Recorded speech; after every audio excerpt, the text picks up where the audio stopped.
Hello, Daz here with Daz Lockz. Welcome to Sparrows Revolver Part 3, Pinning and Assembly Tips. Now when you get to the point of wanting the security pins in your revolver, you're going to want to optimize the security pin placement. Now HelpfulLockPicker has a great video on this subject, a couple of them, which I suggest that you watch or check out. I'll put a link up top and in the description.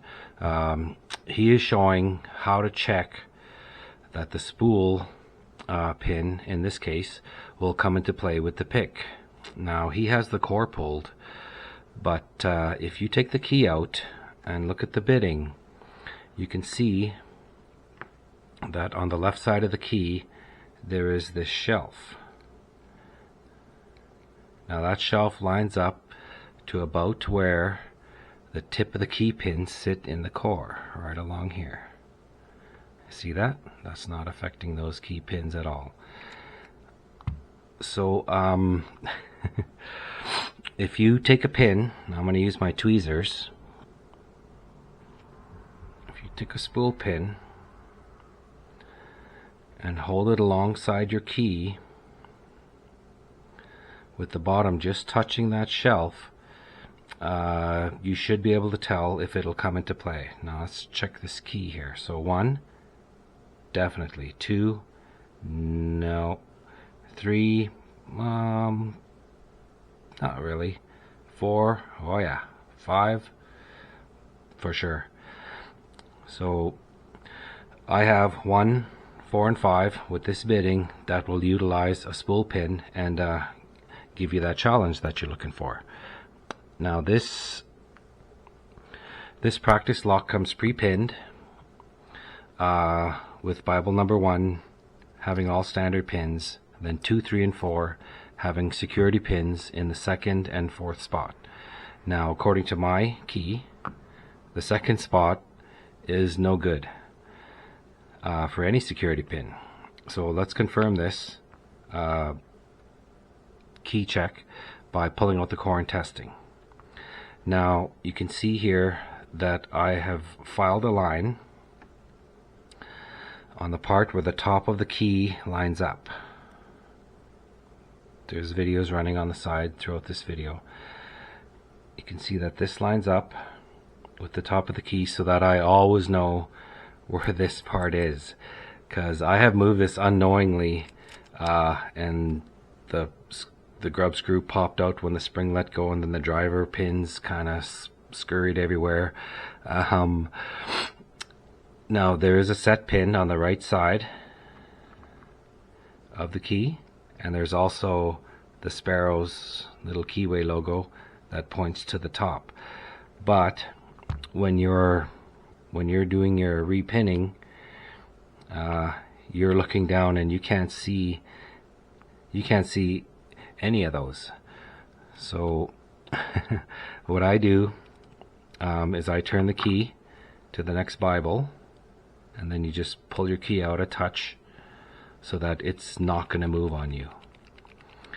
Then you can change whatever you want, tip them out, and then put all your grub screws back in, move on, pull your key out so that it's not going to turn, and then keep going all the way around. Now while removing the core, let's go back to 1. When removing the core with all the driver pins in, it's best to put this at a 45. The outside cuts, let this sit on a flat, and then the follower cutout, if you keep that in line with that line here in your key, you should be fine. It's touchy, don't get me wrong, but it does work. So what I do first is to remove the key. I set this flat down. Now you can use the Schlage follower to unscrew that, but if you don't have that, you can just use your Allen key and a tension bar and just turn it out. Oh, a little too close. Come on. There we go. You just got to get it out enough so that you can use your fingers to move it. because the end of this sits flush along the edge here, unlike like a regular Schlage lock where it's exposed. So we can dump all these out. Let's get that in there. Okay, now okay, so let's turn this to a 45. That's sitting on the flat. That's good enough. I know my line's up there. Let's keep this in line. The top. Now slowly. Slowly. And there we go. Now let's do the check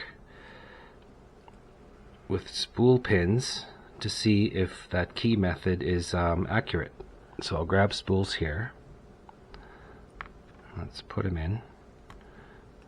So I know 1, 4, and 5 are definites, so let's just throw those in there right away. And you can see. So let's try 2 and 3.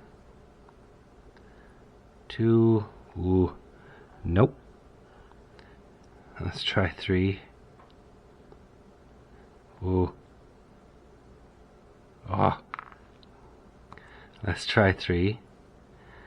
So kind of, but not really. So the key check way was pretty close. Okay, so but with 2 and 3, let's check how they are with serrations. So here you're going to get at least 1. Here it's just kind of sitting in between, so you'll get 2 serrations out of that. Now let's compare that to the key method on 2 and 3.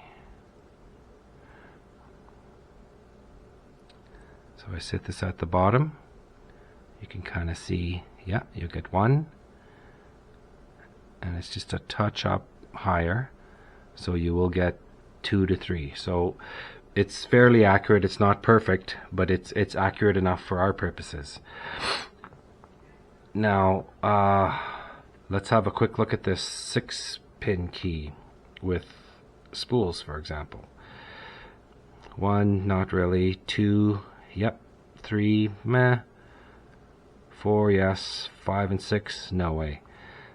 But for serrations, you could probably guess that this one, and maybe that one, the serrations would work.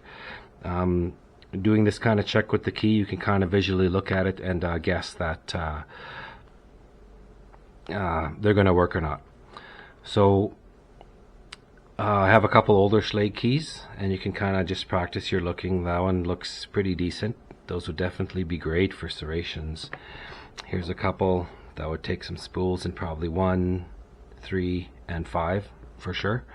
But let's say you want all spools in there. So we know that the key pin 1 is definitely good, and the next best one is 4. So let's take out 1. Now let's measure it against, on the right here, or the left, sorry, you can see that I have the Schlage pins that came with my kit. So these are Schlage pin numbers. This is 9, 7, 6, 4, and 2, and there's the measurements in case you wanted to know. But let's put this against what's close. So you can see there, that's probably a 1 cut. So the 4th pin, let's put this against here. It's a little bit shorter. So that's probably a 3 cut. So your best pins, if you want to do all spools across the board, would be, let's replace 2 and 3. Let's just dump those out. Oh, I need 2 out. Get out there. And let's put 2 of these number 2s. There's one of them. There's 2 of them. Whoops, come on, get in there. There's 2 of them. So now you know that all your spools are going to work perfectly. Now you won't have a key for this for sure, but we're picking this lock. Technically you don't need a key. This is for our own practice. So you following me on that? Because you got to remember that this is a practice lock, and you don't need a key. So let's put this back together. So since I don't have a key, I am just going to follow this back in slowly. And since it's straight up, I can just follow it in. So there we go. And then I'm going to lock it in place. See, it'll grab and it's not coming in or out. That gives you a chance to put the face back down, get your stuff in the back, and put her back together. Now if you don't have a follower to use, you would have to take each individual grub screw out so that you can look at the core and do this practice. You should only be able to do it once, or should only have to do it once to actually look at the core, but I find that key method is just as accurate. So again, you tighten it until she just kind of touches, and then I back it off 3 notches, that kind of thing. Now you can security pin this whole thing up to your heart's content, and now you have to pick to be able to turn it. If you want to go back to using a key, then just remove 2 and 3 out of one of these. Of course, you know, you're gonna drop them both out, and then replace your key pins back in, and you can get your key back. So I hope this helped you with the assembly, disassembly, and repinning. And remember, have fun with this revolver. So that's my video. Thanks for watching.